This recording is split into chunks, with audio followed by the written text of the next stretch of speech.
കേന്ദ്രത്തിൽ ബി.ജെ.പി. നേതൃത്വത്തിലുള്ള എൻ.ഡി.എ സർക്കാരിന് വീണ്ടും അധികാരം ലഭിച്ചത് രാജ്യമെമ്പാടുമുള്ള ബി.ജെ.പി. പ്രവർത്തകരെ വീണ്ടും അളവറ്റ സന്തോഷത്തിൽ ആക്കിയിരിക്കുകയാണ്. എന്നാൽ ഇന്ന് കേരളത്തിൽ സ്ഥിതിഗതികൾ നേരെ വിപരീതമാണ്. കേരള ചരിത്രത്തിൽ ആദ്യമായി ഒരു ലോക്സഭാ തിരഞ്ഞെടുപ്പിൽ ബി.ജെ.പി. വിജയം സ്വന്തമാക്കിയെങ്കിലും അതോടുകൂടി ആ പാർട്ടിക്കുള്ളിൽ പൊട്ടലും ചീറ്റലും ആരംഭിച്ചു കഴിഞ്ഞു.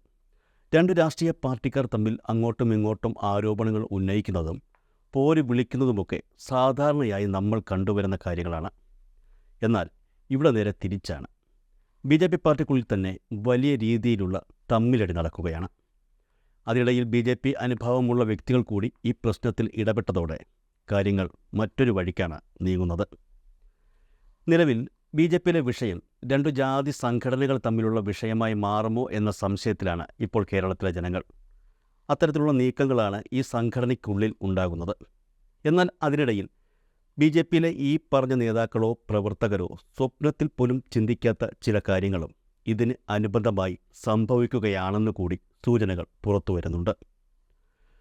പരസ്പരം അങ്ങോട്ടും ഇങ്ങോട്ടും ചെളിവാരി എറിഞ്ഞ് പഴിച്ചാരുമ്പോൾ അതിനിടയിൽ ഇത്തരത്തിലുള്ള ചില കുരുക്കുകൾ ഉണ്ടെന്ന കാര്യം ഇവരാരും ഓർത്തു കാണില്ല എന്നുള്ളതാണ് യാഥാർത്ഥ്യം. ഇത്തവണത്തെ ലോക്സഭാ തിരഞ്ഞെടുപ്പിൽ തൃശൂർ മണ്ഡലത്തിൽ നിന്ന് സുരേഷ് ഗോപി വിജയിക്കുകയും തുടർന്ന് അദ്ദേഹം കേന്ദ്രത്തിൽ മന്ത്രിയായി സത്യപ്രതിജ്ഞ ചെയ്തതുമാണ് ബി.ജെ.പിക്കുള്ളിൽ ഇപ്പോൾ ഉരുണ്ടുകൂടിയിരിക്കുന്ന ഈ പ്രശ്നങ്ങൾക്ക് പ്രധാന കാരണം. സുരേഷ് ഗോപിയെ തോൽപ്പിക്കാൻ ബി.ജെ.പി. സംസ്ഥാന നേതൃത്വം ശ്രമിച്ചെന്ന ഒരു ആരോപണം ഉയർന്നിരുന്നു. സംഘപരിവാർ അനുഭാവിയായി ചർച്ചകളിൽ പങ്കെടുക്കുന്ന ശ്രീജിത്ത് പണിക്കർ പ്രസ്തുത ആരോപണങ്ങൾ ഉന്നയിച്ചു എന്ന് പറഞ്ഞുകൊണ്ട് ബി.ജെ.പി. സംസ്ഥാന അധ്യക്ഷൻ കെ സുരേന്ദ്രൻ മാധ്യമങ്ങളോട് നടത്തിയ പ്രതികരണമാണ് ഇപ്പോൾ കൊലവിളിയും ചെളിവാരി എറിയലുമായി ഇവിടെ വരെ എത്തി നിൽക്കുന്നത്.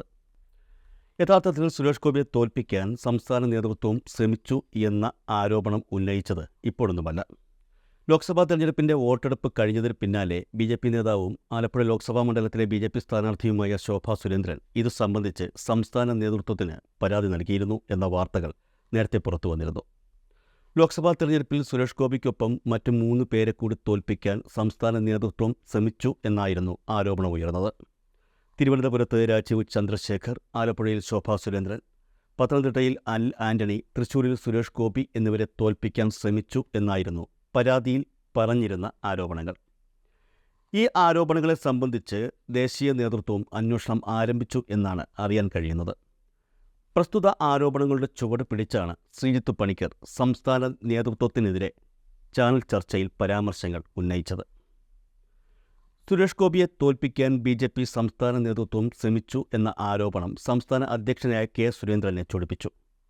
സുരേഷ് ഗോപിയുടെ സത്യപ്രതിജ്ഞയോട് അനുബന്ധിച്ച് മാധ്യമങ്ങളോട് സംസാരിക്കവേ കള്ളപ്പണിക്കന്മാർ എന്ന പ്രയോഗം നടത്തിക്കൊണ്ടാണ് കെ സുരേന്ദ്രൻ ഇതിന് മറുപടി പറഞ്ഞത്. തിരഞ്ഞെടുപ്പ് വന്നപ്പോൾ നിങ്ങൾ, അതായത് മാധ്യമങ്ങൾ, പറഞ്ഞു സുരേഷ് ഗോപിയെ തൃശൂരിൽ തോൽപ്പിക്കാൻ ബി.ജെ.പി. സംസ്ഥാന ഘടകം പരിശ്രമിക്കുന്നു എന്ന്. നിങ്ങൾ മാത്രമല്ല, ചില ആക്രി നിരീക്ഷകരും. അവർ വൈകുന്നേരം ചാനലുകളിൽ വന്നിരിക്കുന്നുണ്ടല്ലോ, കള്ളപ്പണിക്കന്മാർ കുറേ ആൾക്കാർ. അവർ വന്നിട്ട് പറയുകയാണ് സുരേഷ് ഗോപിയെ തോൽപ്പിക്കാൻ സംസ്ഥാന ഘടകം ശ്രമിക്കുന്നു എന്ന്. ഇതാണ് സുരേന്ദ്രൻ പറഞ്ഞത്. കള്ളപ്പണിക്കന്മാർ എന്ന ആ വിളിയിൽ പ്രകോപിതനായ ശ്രീജിത്ത് പണിക്കർ 2 കൽപ്പിച്ച് ചാടി ഇറങ്ങുകയായിരുന്നു. ഒരേ രാഷ്ട്രീയമാണ്, ഒരേ ചിന്താധാരയാണ് എന്നൊന്നും ആ സമയത്ത് പണിക്കർ ചിന്തിച്ചില്ല. ഫേസ്ബുക്ക് പോസ്റ്റിലൂടെയാണ് ശ്രീജിത്ത് ഇതിന് മറുപടി നൽകിയത്.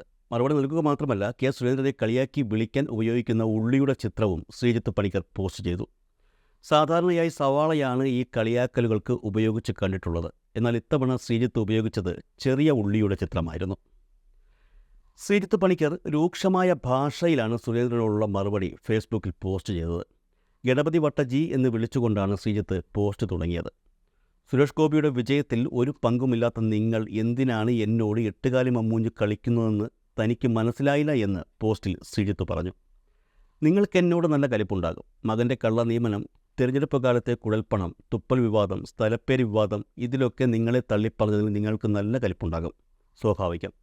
സ്വന്തം അധ്വാനത്തിൻ്റെ ബലത്തിൽ സുരേഷ് ഗോപി തൃശ്ശൂരിൽ ജയിച്ചപ്പോൾ അതിൽ പ്രത്യേകിച്ചൊരു പങ്കുമില്ലാത്ത നിങ്ങൾ എന്തിനാണ് എന്നോട് 8 കാലി മമ്മൂഞ്ഞ് കളിക്കുന്നതെന്ന് എനിക്ക് മനസ്സിലായില്ല, ശ്രീജിത്ത് പണിക്കർ പറഞ്ഞു. പാർട്ടിയിൽ വരൂ, പാർട്ടി പദവി തരാം, ഒപ്പം നിൽക്കൂ, സീറ്റ് തരാം എന്നൊക്കെ പറഞ്ഞപ്പോൾ പണിക്കർ കള്ളപ്പണിക്കറാണെന്ന് അങ്ങേക്ക് തോന്നിയില്ലേ ആവോ? രണ്ടും നിഷേധിച്ചത് എൻ്റെ നിലപാട്. നിങ്ങളെയൊക്കെ മനസ്സിലാക്കാൻ രണ്ടാമത് നോക്കേണ്ടതില്ലല്ലോ. മനുഷ്യരെ വെറുപ്പിക്കുന്ന കുത്തിത്തിരിപ്പ് മാറ്റിവെച്ച് അവർക്ക് ഗുണമുള്ള കാര്യങ്ങൾ ചെയ്താൽ സുരേഷ് ഗോപിക്ക് കിട്ടിയ സ്വീകാര്യത നിങ്ങൾക്കും കിട്ടും. അല്ലെങ്കിൽ പതിവ് പോലെ കെട്ടിവച്ച കാശ് പോകും. ഇതൊക്കെയാണ് ശ്രീജിത്ത് പറഞ്ഞതിൻ്റെ ചുരുക്കം.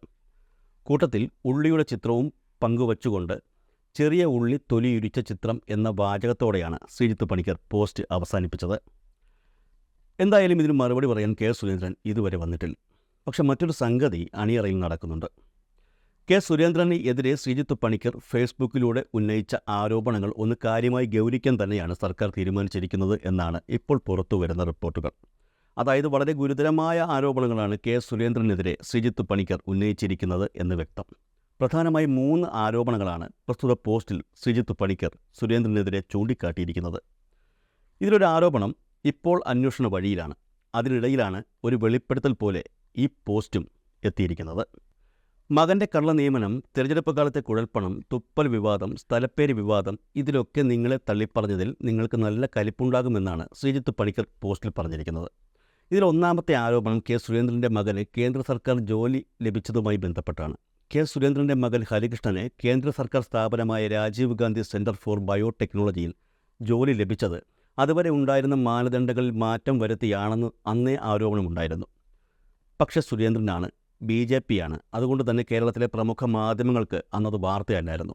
ഇന്നിപ്പോൾ അത് കള്ള നിയമനമായിരിക്കുന്നു എന്ന് വ്യക്തമായി പറഞ്ഞിരിക്കുകയാണ് ഒരു വ്യക്തി. പറയുന്നത് മറ്റാരുമല്ല, BJPയുടെ അപ്രഖ്യാപിത ബൗദ്ധിക് പ്രമുഖായ ശ്രീജിത്ത് പണിക്കരാണ്. അപ്പോൾ പിന്നെ ഇക്കാര്യം ആഭ്യന്തര വകുപ്പ് ഗൗരവമായി തന്നെ എടുക്കേണ്ടതല്ലേ. ഫേസ്ബുക്ക് പോസ്റ്റിലൂടെ ഉന്നയിക്കുന്ന രണ്ടാമത്തെ ആരോപണം കെ സുരേന്ദ്രൻ കുഴൽപ്പണം കടത്തി എന്നുള്ളതാണ്. ഇക്കാര്യം പറഞ്ഞത് അല്ല, ശരിവച്ചതും ശ്രീജിത്ത് പണിക്കർ തന്നെയാണ്. നിലവിൽ ഇക്കാര്യത്തിൽ അന്വേഷണം നടന്നുകൊണ്ടിരിക്കുകയാണ്. അന്വേഷണ ഉദ്യോഗസ്ഥരുടെ അന്വേഷണത്തെ സഹായിക്കുന്ന എന്തെങ്കിലും വിവരങ്ങൾ ഒരുപക്ഷെ ശ്രീജിത്ത് പണിക്കരിൽ നിന്ന് ലഭിക്കുമോ എന്നാണ് അന്വേഷണ ഉദ്യോഗസ്ഥരുടെ നോട്ടം. അതിനായുള്ള ശ്രമങ്ങളാണ് ഇപ്പോൾ ആരംഭിച്ചിരിക്കുന്നത്. സമൂഹത്തിൽ ഭിന്നത ഉണ്ടാക്കാൻ കെ സുരേന്ദ്രൻ തുപ്പൽ, സ്ഥലപ്പേര് വിവാദങ്ങൾ ഉണ്ടാക്കി. ഇതും ശ്രീജിത്ത് പണിക്കർ പോസ്റ്റിൽ പറഞ്ഞ കാര്യമാണ്. അതായത് വളരെ ഗുരുതരമായിട്ടുള്ള വിഷയങ്ങളാണ് ശ്രീജിത്ത് പണിക്കർ തൻ്റെ പോസ്റ്റിൽ BJP സംസ്ഥാന അധ്യക്ഷനെതിരെ ഉന്നയിച്ചിരിക്കുന്നത് എന്ന് വ്യക്തം. പണിക്കർ ഈ പറഞ്ഞ കാര്യങ്ങൾ അന്ന് നടന്ന സമയത്ത് വലിയ വിവാദങ്ങളായില്ല. ഇന്ന് ചാനലുകളുടെ പ്രിയപ്പെട്ട നിരീക്ഷകനും ചർച്ചകളിലെ BJP മുഖവുമായ ശ്രീജിത്ത് പണിക്കർ BJPയുടെ സംസ്ഥാന പ്രസിഡന്റായ കെ സുരേന്ദ്രനെതിരെ ഇത്രയും ഗുരുതരമായ ആരോപണങ്ങൾ ഉയർത്തിയും വ്യക്തിപരമായി അയാളെ പരിഹസിച്ചുമുള്ള കുറിപ്പ് ഫേസ്ബുക്കിൽ പോസ്റ്റ് ചെയ്തിട്ട് ഏകദേശം 1 ദിവസം കഴിഞ്ഞിരിക്കുന്നു. സോഷ്യൽ മീഡിയയിൽ ഇലയനങ്ങിയാൽ അത് വാർത്തയാക്കുന്ന മാധ്യമങ്ങൾ പലരും ഇതിപ്പോഴും കണ്ടിട്ടില്ല എന്നുള്ളതാണ് രസകരം. എന്തായാലും ശ്രീജിത്ത് പണിക്കരുടെ ആരോപണങ്ങളിൽ കൃത്യമായ അന്വേഷണം ഉണ്ടാകുമെന്നാണ് മുതിർന്ന ഉദ്യോഗസ്ഥർ നൽകുന്ന സൂചനകൾ. പരസ്പരം വ്യക്തിവൈരാഗ്യം തീർക്കാൻ വേണ്ടി ഉന്നയിച്ച ആരോപണങ്ങളാണെങ്കിലും അതിലെ വിഷയങ്ങൾ ഗൗരവം ഉള്ളത് തന്നെയാണെന്നാണ് ഉദ്യോഗസ്ഥരുടെ അഭിപ്രായം. അതായത് തൃശ്ശൂരിൽ കുഴൽപ്പണം കടത്തിയ സംഭവത്തിൽ ഇപ്പോഴും അന്വേഷണം നടന്നുകൊണ്ടിരിക്കുകയാണ്. അതിനിടയിലാണ് അതുമായി ബന്ധപ്പെട്ട ഒരു തുറന്നു പറച്ചിലെത്തുന്നത്. സ്വാഭാവികമായും കേസുമായി ബന്ധപ്പെട്ട അന്വേഷണ ഉദ്യോഗസ്ഥർ ഇക്കാര്യം ഗൗരവമായി എടുക്കും എന്നുള്ളത് തന്നെയാണ് അറിയാൻ കഴിയുന്നത്. കേന്ദ്രത്തിൽ BJP സർക്കാർ വീണ്ടും അധികാരത്തിലേറിയപ്പോൾ അതിൻ്റെ പ്രതിഫലനങ്ങൾ കണ്ടു തുടങ്ങിയത് സത്യം പറഞ്ഞാൽ കേരളത്തിലാണ്. BJP വിഷയത്തിൽ നായർ സർവീസ് സൊസൈറ്റി കൂടി രംഗത്തിറങ്ങി കളിക്കും എന്നുള്ള സൂചനകളും ഇപ്പോൾ പുറത്തു വന്നിട്ടുണ്ട്. പണ്ട് പെരുന്നേൽ കയറി ചെന്ന സുരേഷ് ഗോപിയോട് ഇറങ്ങിപ്പോകാൻ പറഞ്ഞ സുകുമാരൻ നായർ ഇപ്പോൾ കേന്ദ്രമന്ത്രിമാരായി തിരഞ്ഞെടുക്കപ്പെട്ട സുരേഷ് ഗോപിയെയും ജോർജ് കുര്യനെയും അഭിനന്ദിച്ച് രംഗത്തെത്തിയതും കൂടി നമ്മൾ കാണേണ്ടതാണ്. കൂട്ടത്തിൽ ഒരു കാര്യം കൂടി ഈ സുകുമാരൻ നായർ പറഞ്ഞിട്ടുണ്ട്. BJP കേരളത്തിലും വളരുന്നുണ്ടെന്ന് മനസ്സിലായി എന്ന കാര്യം. നായർ സർവീസ് സൊസൈറ്റിയുടെയും G. സുകുമാരൻ നായരുടെയും ഇറങ്ങിക്കളിക്കലിൻ്റെ ഭാഗം കൂടിയാണോ ഇപ്പോൾ കെ സുരേന്ദ്രന് എതിരെയുള്ള നീക്കങ്ങൾ എന്ന് മാത്രമേ ഇനി അറിയുവാനുള്ളൂ.